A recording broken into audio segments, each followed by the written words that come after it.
Hello students, welcome to Toppscholars. Today we are going to look at the relationship between HCF and LCM. Let us begin. Now students, if I have two numbers 12 and 15, what are the prime factors of 12 and 15? 2 into 2 into 3 are the prime factors of 12. And 3 into 5 are the prime factors of 15. Now what do I do next? Next, I find the common factor, which is only 3, and hence 3 will be the HCF, that is the highest common factor of 12 and 15. Now for LCM of 12 and 15, what do we do? Come on, recollect students. Yes. What you do is, you first take the common prime factor, then write down all the remaining factors of both the numbers. In this case, the remaining factors are 2, 2 and 5. Then you multiply all these numbers.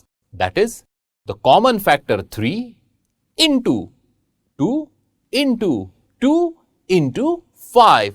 When you multiply all these numbers, you will be getting the LCM, and the LCM here is 60. So the HCF of 12 and 15 is 3 and the LCM of 12 and 15 is 60.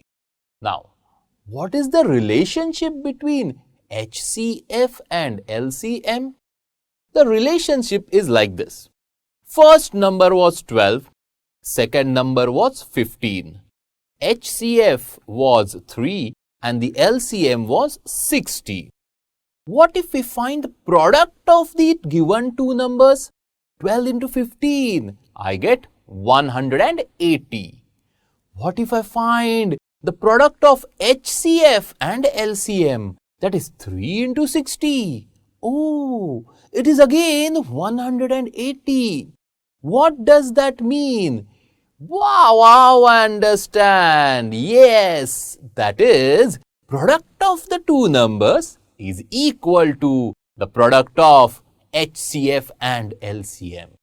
So, first number into second number is equal to HCF into LCM. To learn more about this topic, download Toppscholars app.